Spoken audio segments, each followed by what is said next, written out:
Henshaws, hints and tips. So this is all about filters. Today, to help me explain what filters are and how they can help, is Simon, our rehab officer. And today is all about getting that knowledge out of his head into your head. So Simon. That won't take long.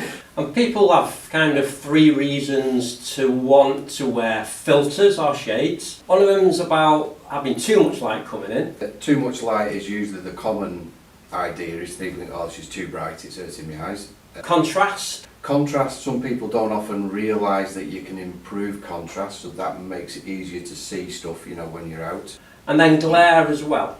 People do have light sensitivity, so that is about taking light out. Let's talk about misconceptions. A lot of people just kind of go and grab sunglasses first instance. Well, if it's your only option and the only thing you can do is get a pair of sunglasses, then fire away and get some sunglasses. If that's the only option. Yeah. But the problem with sunglasses is they take too much light out.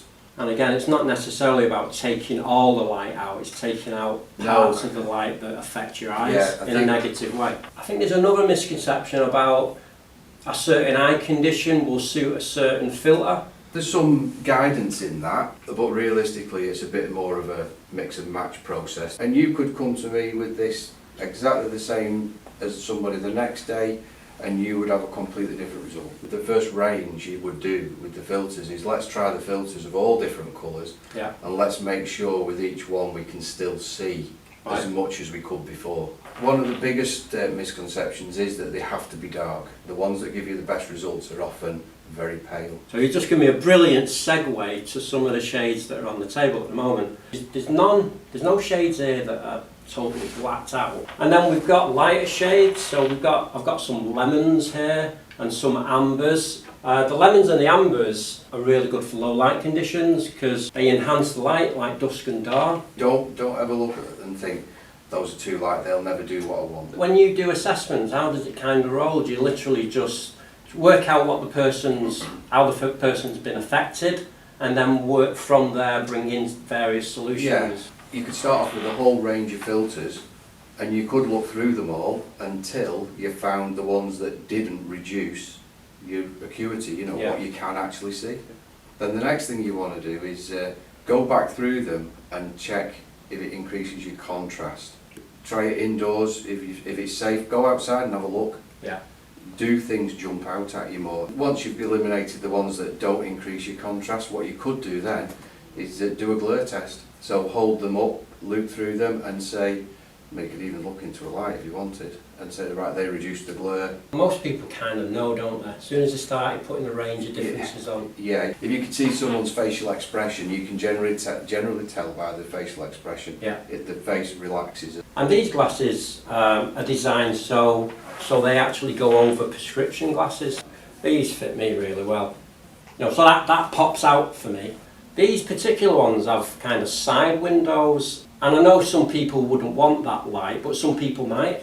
Yeah, some people might get almost a little bit claustrophobic in a set of full wraparounds. If you've ever walked along and the sunlight's coming between things and it's flickering, if you can get rid of that, you've got rid of a big distraction. Okay. The wraparounds create a whole light environment that you're just looking at. The thing is as well, we've got to find glasses that look good. You want to be confident wearing them, and neither do you want to feel maybe that you're drawing attention to yourself. Some people do feel that, not everybody does. There's plenty that look pretty cool. These are called Cocoons, these types. Yeah. But there's various for types on the market. Yeah, there's lots of different types, but these Cocoons are very similar to another brand I've seen, and they're almost like a soft rubber. They're very comfortable. Yeah. Don't forget, you could be wearing these all the time, so you've got to think about the backs of your ears and all the rest of it. Yeah. But get something you're comfortable with. Once you find a pair you like, if you can afford it, get a second pair of these. Right. Get comfortable with your first pair, make sure they're the right ones, but if they're good, get a second pair because they just make such a difference if you get the right ones. Yeah. Unfortunately they don't work for everybody, but the people they do work for, they're really good. And actually for the money, they're not too bad compared to an expensive pair of sunglasses. These are pretty indestructible, I've been told. Shall I do a twist test? You can, I'll cringe while you do it. So that's a pretty bonkers. And they basically just memorise back to the normal size. I mean, it might seem a bit gimmick to some people, but actually it's really useful because the amount of times I've sat on things. Getting stuff online nowadays, everyone's got 14 days return, so if you've not got a specialist to go to like yourself. Most things are on sale or return, Yeah. but like I say, I would start with something light, do a little bit of homework. Really work out what you're trying to do. You're trying to reduce the light, increase the contrast. Is it a glare problem? Yeah.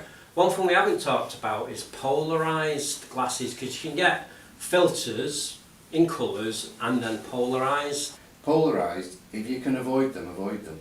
Right. People tend to use those more for like on water if you were sailing, or I think a lot of people use them for fishing. But again, if you go to the opticians, grab a set of polarised glasses and you have a look through them and they work for you Yeah. on those principles of Yeah. they don't reduce, they increase your contrast, they take some of the painful blur out, then they're right, Yeah. it's better than nothing. Yeah. The key thing is don't reduce the residual vision you've already got. Henshaws, Beyond Expectations. Our charity supports people living with sight loss and a range of disabilities to achieve their ambitions and live independent, fulfilled lives. Donate today at henshaws.org.uk/donate.